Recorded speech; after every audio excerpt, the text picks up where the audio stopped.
블랙홀은 우주에서 가장 극단적인 천체입니다. 중력이 너무 강해서 빛조차 탈출할 수 없는 시공간의 구멍입니다. 그 중에서도 초거대 블랙홀은 태양 질량의 수백만 배에서 수십억 배에 달하는 괴물입니다. 거의 모든 은하 중심에는 이러한 초거대 블랙홀이 존재합니다. 우리 은하 중심에도 공수자리 A스타라 불리는 초거대 블랙홀이 있으며 그 질량은 태양의 약 400만 배입니다. 2019년 이벤트 호라이즌 망원경 프로젝트는 인류 최초로 블랙홀의 그림자를 촬영하는 데 성공했습니다. M87 은하 중심의 블랙홀로 태양 질량의 65억 배에 달하는 거대한 천체였습니다. 이 역사적인 이미지는 블랙홀이 단순한 이론이 아니라 실제하는 물리적 존재임을 증명했습니다. 그러나 블랙홀의 본질에 대한 질문들은 여전히 남아 있습니다. 초거대 블랙홀이 어떻게 형성되는지는 현대 천체 물리학의 가장 큰 수수께끼 중 하나입니다. 항성 질량 블랙홀은 무거운 별이 초신성 폭발 후 중력 붕괴하면서 만들어집니다. 그러나 초거대 블랙홀은 이 과정만으로는 설명되지 않습니다. 우주 초기 빅뱅 후 불과 수억 년 만에 이미 수십억 태양 질량의 블랙홀이 존재했다는 관측 결과가 있습니다. 블랙홀이 물질을 흡수해 성장하는 속도에는 한계가 있는데 이렇게 짧은 시간에 그렇게 거대해질 수 없습니다.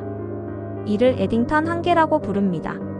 물질이 블랙홀로 떨어지면서 방출하는 복사 압력이 중력과 균형을 이루면 더 이상 빠르게 물질을 흡수할 수 없게 됩니다. 과학자들은 여러 이론을 제시했습니다. 초기 우주의 태양 질량의 수만 배에 달하는 씨앗 블랙홀이 직접 형성되었거나 밀집한 별 무리가 합쳐지면서 빠르게 성장했을 수 있습니다. 초거대 블랙홀은 은하의 진화에 결정적인 역할을 합니다. 블랙홀이 물질을 흡수하는 과정에서 막대한 에너지가 방출됩니다. 이 에너지는 주변 가스를 가열하고 밀어내며 별 형성을 조절합니다. 블랙홀이 너무 활발하면 은하 전체의 가스를 날려버려 별 형성이 멈춥니다. 반대로 블랙홀이 조용하면 별 형성이 계속됩니다. 천문학자들은 은하의 질량과 중심 블랙홀의 질량 사이에 놀라운 상관관계를 발견했습니다. 블랙홀 질량은 은하 중심부 별들의 총 질량과 거의 비례합니다. 이는 블랙홀과 은하가 함께 진화했음을 의미합니다. 블랙홀은 단순히 은하 중심에 떠있는 물체가 아니라 은하의 구조와 운명을 결정하는 심장과도 같은 존재입니다. 이러한 공진화 메커니즘은 아직 완전히 이해되지 않았지만 우주 구조 형성의 핵심 과정입니다. 블랙홀 주변에서는 시간과 공간이 극단적으로 왜곡됩니다. 아인슈타인의 일반상 대성 이론에 따르면 강한 중력은 시공간을 휘게 만듭니다. 블랙홀 근처에서는 이 효과가 극대화됩니다. 블랙홀에 가까이 갈수록 시간은 느리게 흐릅니다. 만약 누군가 블랙홀 가까이 접근한다면 그 사람의 시계는 멀리서 관측하는 사람보다 느리게 갑니다. 사건의 지평선이라 불리는 경계를 넘어서면 시간과 공간의 역할이 바뀝니다. 공간적으로 블랙홀에서 벗어나는 것이 시간적으로 과거로 가는 것만큼 불가능해집니다. 이는 인간의 직관으로는 이해하기 어려운 개념입니다. 블랙홀 중심에는 특이점이 있습니다. 모든 질량이 무한히 작은 점으로 압축된 곳입니다. 여기서는 밀도와 중력이 무한대가 되며 물리 법칙이 붕괴됩니다. 현대 물리학은 특이점을 설명하지 못합니다. 일부 물리학자들은 블랙홀이 다른 차원이나 다른 우주로 통하는 통로일 수 있다고 추측합니다. 이는 웜홀 이론과 연결됩니다. 웜홀은 시공간에 뚫린 터널로 멀리 떨어진 두 지점을 연결합니다. 이론적으로 웜홀을 통과하면 광년 거리를 순식간에 이동할 수 있습니다.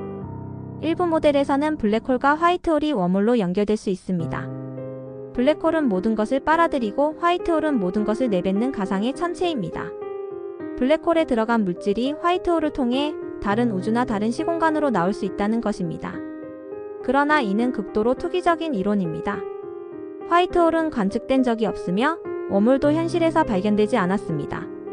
또한 통과 가능한 웜홀을 유지하려면 음의 에너지를 가진 이국적 물질이 필요한데 이것이 존재하는지도 불확실합니다.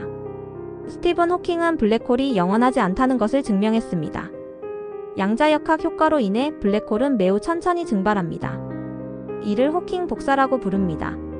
사건의 지평선 근처에서 양자 요동으로 입자 쌍이 생성되는데 한 입자는 블랙홀에 떨어지고 다른 입자는 탈출합니다. 외부 관측자에게는 블랙홀이 복사를 방출하는 것처럼 보입니다. 이 과정으로 블랙홀은 질량을 잃고 결국 완전히 증발합니다. 그러나 초거대 블랙홀이 증발하는 데는 우주 나이보다 훨씬 긴 시간이 걸립니다. 태양 질량 블랙홀도 증발하는데 10의 67승년이 필요합니다. 초거대 블랙홀은 훨씬 더 오래 걸립니다. 호킹 복사는 또 다른 역설을 낳습니다. 블랙홀에 들어간 정보는 어떻게 되는가? 양자역학에서 정보는 사라질 수 없습니다. 그러나 호킹 복사는 무작위적이어서 정보를 담고 있지 않은 것처럼 보입니다. 블랙홀 정보 역설은 현대 물리학의 가장 깊은 수수께끼입니다. 만약 블랙홀이 증발하면서 정보가 진짜로 사라진다면 양자역학의 근본 원리가 무너집니다. 반대로 정보가 보존된다면 일반상 대성 이론이 불완전하다는 의미입니다. 최근 연구들은 정보가 실제로 보존될 수 있다고 제안합니다. 사건의 지평선 근처의 양자 얽힘을 통해 정보가 호킹 복사에 암호화되어 나올 수 있다는 것입니다. 2020년 호킹과 공동 연구했던 물리학자들은 블랙홀 정보가 복사 속에 매우 미묘한 형태로 인코딩된다는 계산 결과를 발표했습니다. 그러나 이것이 정보 역설의 완전한 해결인지는 아직 논쟁 중입니다. 블랙홀은 양자역학과 중력이론을 통합하는 양자중력이론이 필요함을 보여주는 실험실입니다. 초거대 블랙홀은 우주에서 가장 폭력적인 현상을 일으킵니다. 활동성 은하액은 블랙홀이 막대한 물질을 흡수하면서 은하 전체보다 밝게 빛나는 현상입니다. 물질이 블랙홀로 떨어지면서 형성되는 강차 건반은 수백만 도까지 가열되어 엄청난 에너지를 방출합니다. 일부 블랙홀은 제트를 분출합니다. 회전하는 블랙홀의 자기장이 물질을 빛의 속도에 가깝게 가속시켜 양극 방향으로 내뿜는 것입니다. 이 제트는 수십만 광년까지 뻗어나가며 은하단 전체에 영향을 미칩니다. 2017년 라이고와 버고 중력파 관측소는 두 블랙홀의 충돌에서 나오는 중력파를 처음 감지했습니다. 이는 블랙홀 존재의 직접적 증거이자 아인슈타인이 예측한 중력파의 확인이었습니다. 초거대 블랙홀들이 충돌하면 훨씬 강력한 중력파가 발생하며 차세대 우주 중력파 관측소가 이를 감지할 것입니다. 초거대 블랙홀이 우주 전체 구조에 미치는 영향도 연구되고 있습니다. 블랙홀이 방출하는 에너지는 은하단의 가스를 가열하고 우주 거대 구조의 진화에 영향을 줍니다.